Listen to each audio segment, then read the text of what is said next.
Thank you for using GTL. Cazell, What's good? What's good, man? What's good? what's what's good? What's up, man? Yeah, they let me out all late, man. They running a little late with everything that they got going on, man. Man, it's all good, man. I know how it is, how it is in there, man. Anything can happen, but we do appreciate you for popping up, of course. And I also want to shout out the audience, for joining us. Of course. My name is NoBrakes, and this is Behind the Wall, season 1. Where we're diving into the perspectives, lives and cases of convicted felons, and just giving them, time and just to explain some stuff and let us know, what it's like and give us some understanding. So we appreciate it, Skee, for showing up today. And yeah, we're gonna get right into it, man. But yeah, how are you? How's your health? Man, I'm doing great, man. I'm doing great, man. I got first give a moment of silence to Bob. Mm-hmm. Bless up, man. Roll up, let's go, man. I'm doing great because taking care of myself a little bit more now. More than ever. That little scare I had a couple weeks ago made me really like tighten down on myself for real. But other than that, I'm doing great, man. I'm doing great, Glad man. to hear it, man. Glad to hear it. It's minor setbacks, major comebacks. Yeah, Nothing absolutely, major. absolutely, man. Now that I know what I was doing wrong, it's definitely time to get right. That's it, man. That's it. Right, right. So, the previous episodes. So this is episode. This is part 4 where we're just diving into your story. The other parts, we was talking about your childhood, leading all the way up to now, which we left off around the 15, 16 years of age, right? So yeah, Yeah, 16 years of age, living in Wilmington, Delaware, which is like a very small city for those who don't know, right? It's little to nothing to do. They basically it's basketball courts, but they eventually get tore down, or it's illegal activities there that don't really make it safe, or rec centers where they always getting turned out, shootings. We got parties that's getting stopped because of fighting, and drug addicts, liquor stores on every corner. So like what we would like to know is like what did you spend your time doing in that type of environment?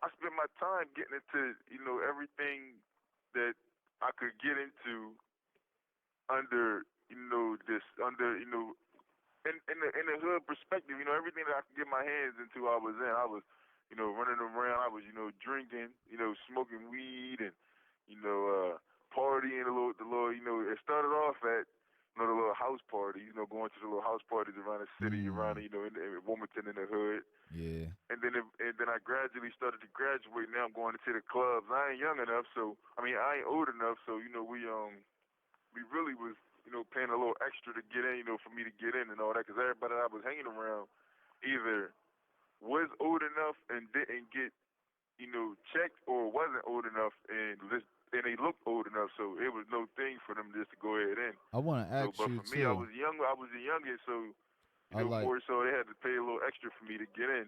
I want to know. So I got want to into know that how a like. little bit. I want to know how old you was during that time. Around that time, I was maybe, I'm not gonna say, I say I jumped off the porch, but I jumped off the porch around when I was like maybe 9, 10 years old. That's when I first started to get, locked up, as you should know from listening to the previous episodes. But Mm-hmm. I think I really started to get Like the into clubs, like when you was going to the the clubs. clubs around maybe 13, 14.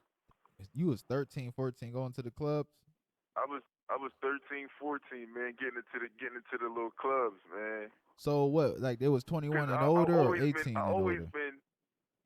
I always been big, right? So I always been big for my age. So when I was like 14, 15, I might have been 5'11", 6'1" for real. So it wasn't a thing of me looking younger or Mm. looking like a little dude. I was always bigger than everybody else. So when I come to the front, it's you might look young, but your body structure and all that stuff is ain't young. So Right. it Was wasn't it too much of them to question me.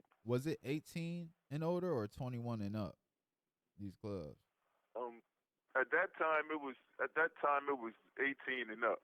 I Uh, ain't start getting into the 21 and up until maybe 14, maybe 15. Probably when I was like 15, 14. You got to think too. I got locked up when I was 18. So it really Yeah. ain't had no time to really, you know, say that I was old enough to do anything. You know, everything from, like I said, 9 years old was seeing what I can get over with, what I can get over on. So, Mm. going Okay. into the clubs, and that started to be my scene. Like the club scene started to be my scene. That whole environment of, the partying, the dancing.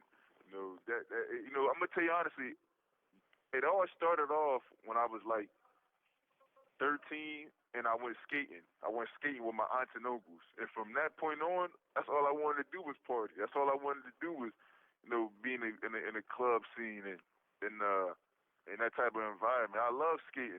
So hearing the music and then knowing that's where all the girls were going to be at, that's where I wanted to be at. 'Cause like I said in the previous episodes, I didn't get a regular day of high school. Mm. So seeing a lot of people that wasn't from my neighborhood, I had to go to the parties to see them.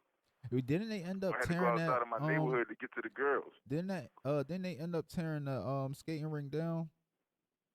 Yeah, they ended up tearing it down, man. Too many shootings, too much violence. It's not really tore down. It's more so like a car lot now. They still got the little building up, but Uh they made it into a car lot. They mm. made it into a car lot. So, at first they shut it down because of too much violence, and then somebody else from a different state came and brought that building. Then they opened it back up as a skating rink, and then more stuff started to happen. So they just shut it down altogether. Oh, okay. But that's where the party scene really came from me at. Okay. My mom said that growing up I was always when the music come on in the car I was a dancer and party and all that. So I think it was just in my blood for real. What was the name of the skating rink for the for the audience? It was called Ellesmere Skating Rink, Okay, and it's Ellesmere. it was in the beginning of Ellesmere. Okay, okay. And like, yeah, a lot of people used to go to Ellesmere, as kids growing up, like even like down the generations. What was it like for you? Like that experience at Ellesmere? What did y'all do there? Man, uh, you know, a feeling of bliss. It was a feeling of bliss, man. With all the music, playing, and then I'm on my skates and I got my fresh clothes on. I look like something. It was moments of bliss because it was like the best times of my life at that point in time because Mm. from the music to that adrenaline when your song come on and then I'm a partier so I'm dancing so all the little girls and all the little chicks is digging me. I might be the only one in the whole skating rink partying, so you know how that is getting that Right, attention. right. Swagged out Yeah, man. ski, So I man. loved it. Yeah, I loved it, and I started chasing it, man. I started chasing that feeling, man. It was like every day I wanted, every weekend I wanted to go out and get that feeling. Okay, okay, yeah. So, when you used to go to the clubs, like, what was the club like in Delaware? Like the scene, the nightlife scene, for those who don't know, And like Wilmington, I'm gonna say Delaware. this, right? I'm gonna say this, right? Coming from,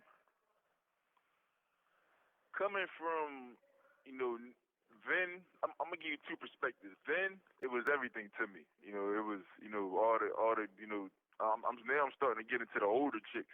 So I'm getting my game right now. I'm getting my game right, my little pickup lines, and I'm getting that. I'm tightening all that up. So that was fun.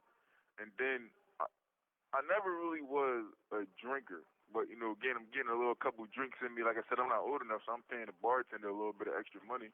You know, getting the drinks up in me now. I feel like something. I feel like I'm grown.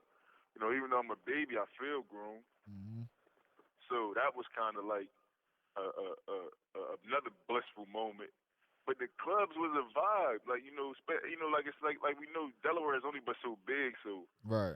we only might have had 2, 3 clubs that everybody going to. Delaware Live, which is in Wilmington. Uh, um, Philly, Lavish. really, really, yeah, lavish.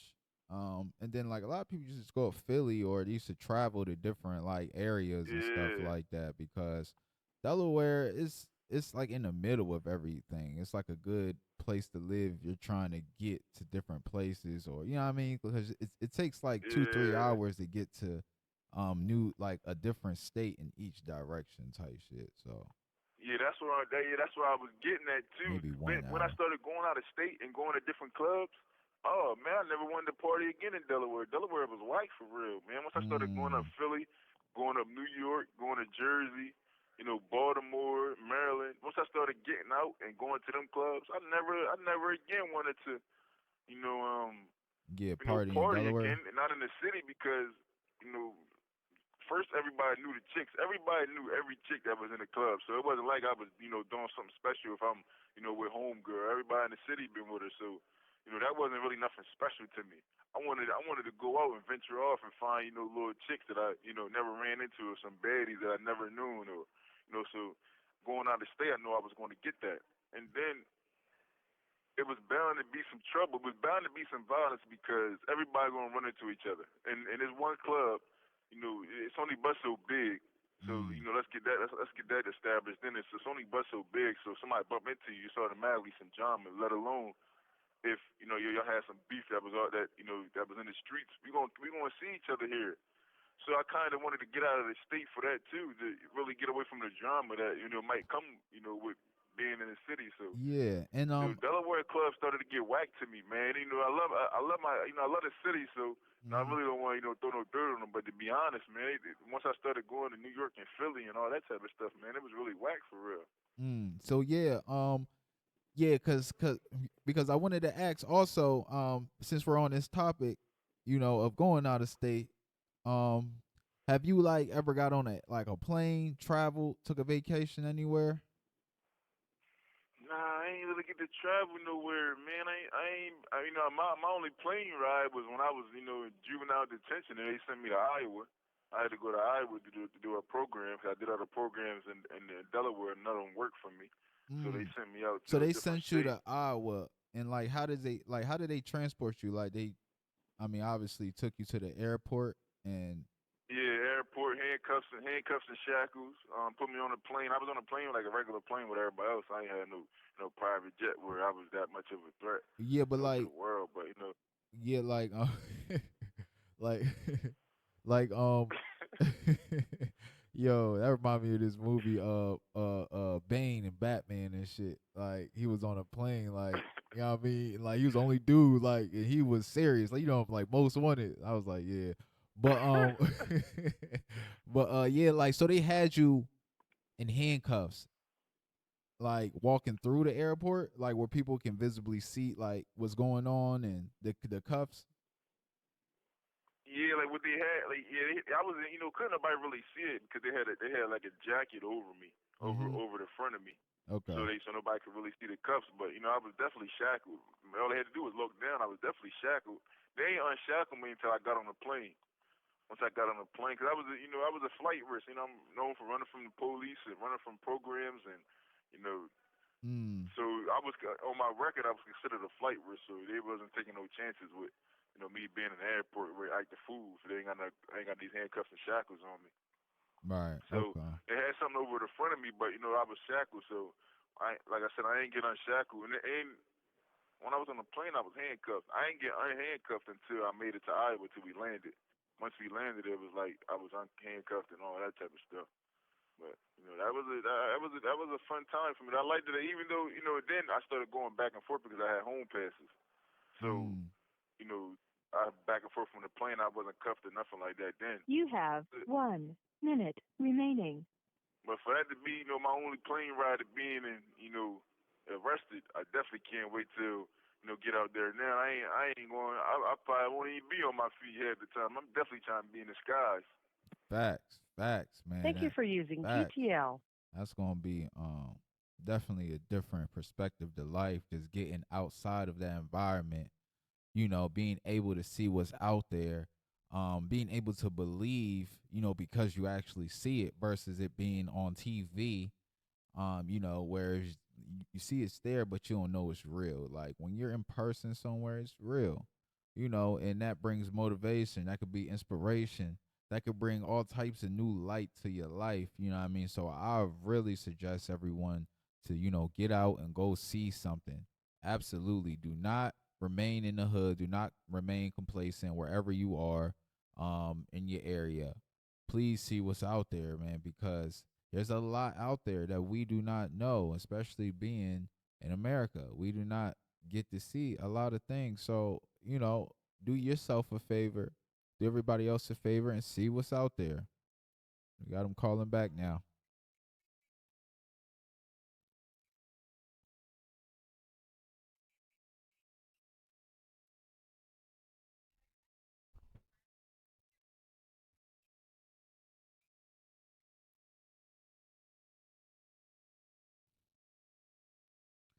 I'm calling back. Capturing and recording.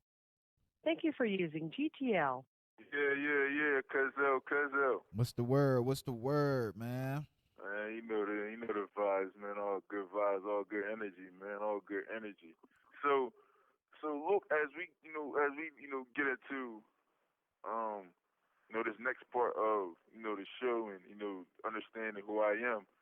Um, I got a question for the world, man. I got a real question for the world that, you know, through my process of me, elevating and um finding peace in life and also, dealing with my trauma, I haven't found an answer to this question, right? And maybe you can give me the answer later on, because this question also go to you too. Okay. You can give me this, you can give me an answer, and I want the people. I actually really want, the people of the outside perspective to give me an answer to this question, because I went through mental health here, which is, not no help for real, and I done also talked to some friends in here that gave me some advice on some things, and I'm still trying to understand the answer to this question, and the question is, am I the victim or the suspect? Right? That's the Mm. question that I want everybody as we get into this next stage of the show and getting into my case. I really want to know, am I the victim or the suspect, and in Mm. this situation, right? Got you. And if it sound like that if it sound like I'm reading off a paper, I do apologize. I don't know if you sound like I'm reading on no teleprompter, but some things is easier to read and explain than to relive. Mm-hmm. Feel me? So Got growing you. up, man, growing up, like I said, my teenage years was some of my best and worst years, for real. And I really consider it to be a neutral part of my life, because my future and what's ahead of me is way bigger than what's behind me. That's what really keep me going and keep me motivated, not to just fall in the slumps, understanding that my future is gonna be better than my past. So but I came across a lot of people in my through my years of partying and in and out of different facilities and different states. Some friends, some mentors, some counselors, some role models, some influences, and some people I call family, consider family. Some people that's might be considered enemies, but we learn something from everybody who passes through our life, and some lessons are painful.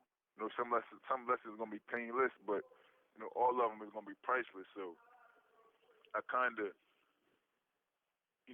say that a piece of me, you know, everybody that came in my life played a part in who I am now, regardless if it was good or bad. So I don't really want to discredit nobody, but the lesson from this person, slash counselor, was painful in so many different ways. But it ain't always start off like this. So um,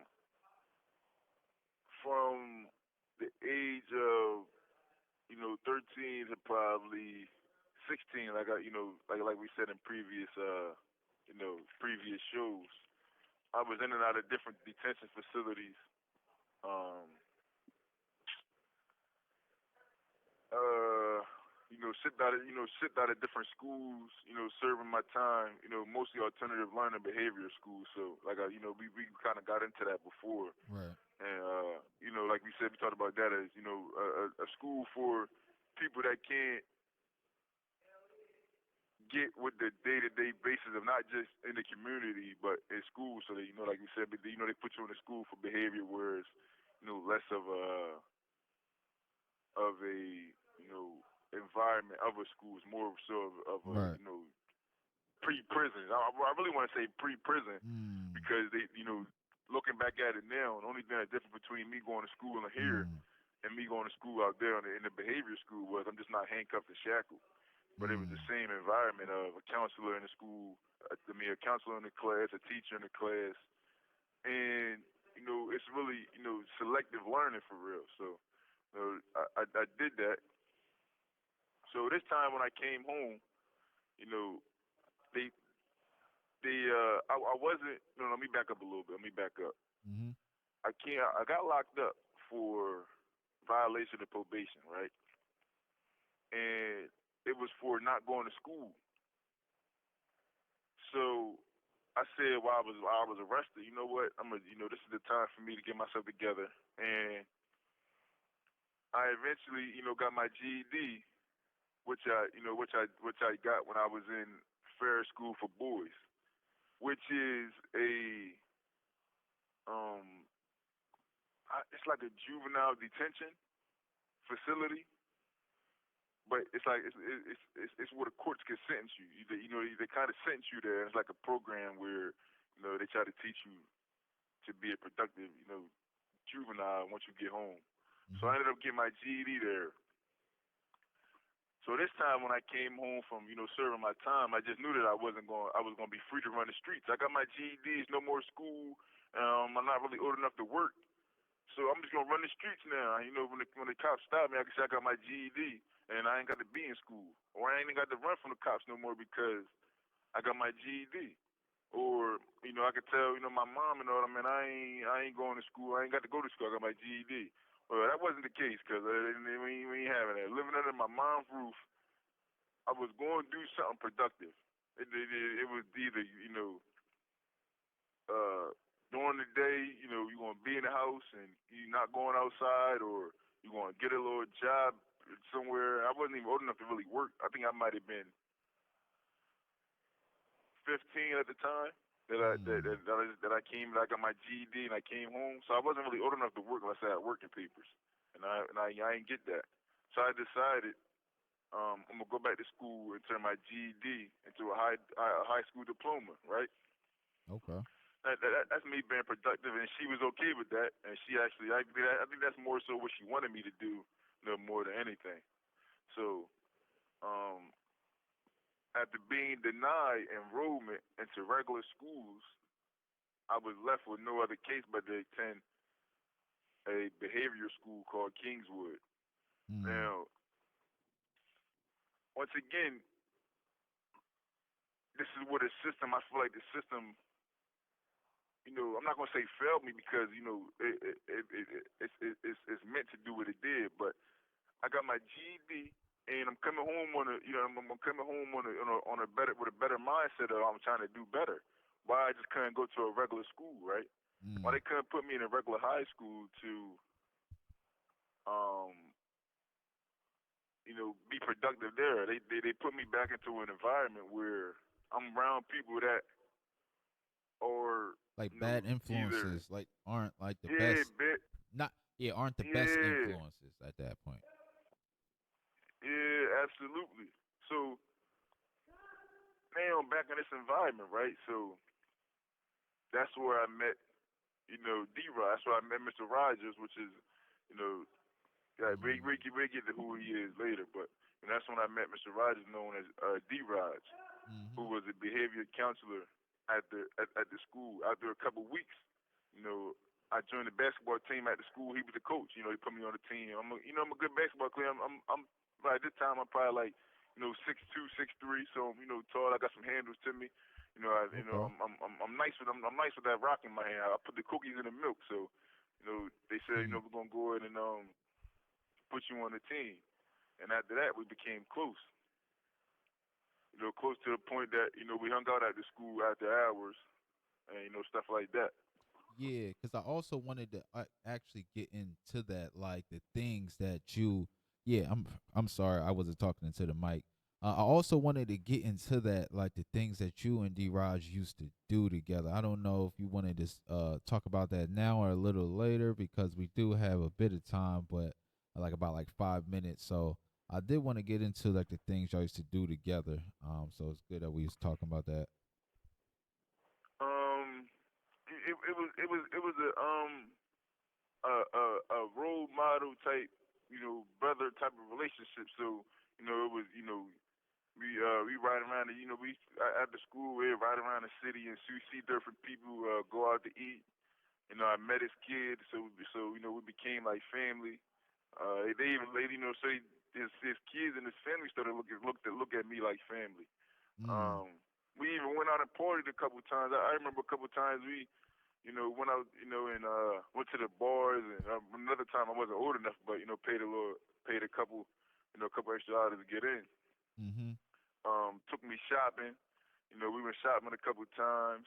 He met my family, so they liked him. Uh, Okay. So he sounded Everything. like yeah, like a overall stand up dude, like someone you can possibly count on. Yeah, yeah, absolutely, absolutely. That was the vibes that I got, and everything was everything until um until a couple months after being around, and he uh he started to abuse me, man. He started to sexually touch me, sexually molest me, kick me. I mean, I was locked in the basement and everything because of, man, like, it was, Mm. man, it was man. Oh man. Thank you for using GTL.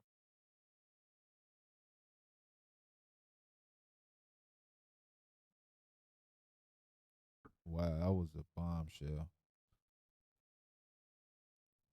Yeah, man.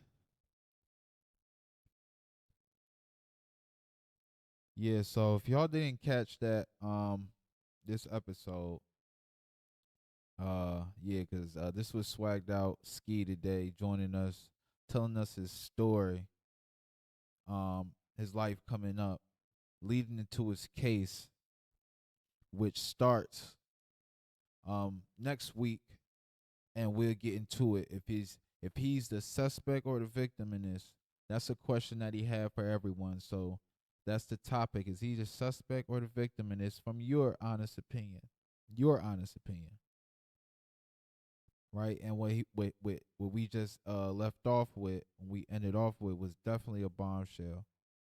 Um, and we're definitely going to get more into that next week, because this starts off what his mind says, what things really are like, and his perspective and his understanding. So yeah, I appreciate everyone for showing up. My name is NoBrakes. If you didn't catch the previous episodes, go on YouTube, Podbean, and Spotify. You know what I mean? Check those out. Follow, like, subscribe, share to everyone. Tell a friend to tell a friend. All of my social medias is at the bottom. NoBrakes Gold Live. You can also catch it in the description. So make sure you follow all of the social medias, man, because it's definitely about to get interesting. This is only season one, right? So just imagine, in the future. So yeah, pull up. And yeah, man, I appreciate everybody, and just stay blessed, stay safe. One.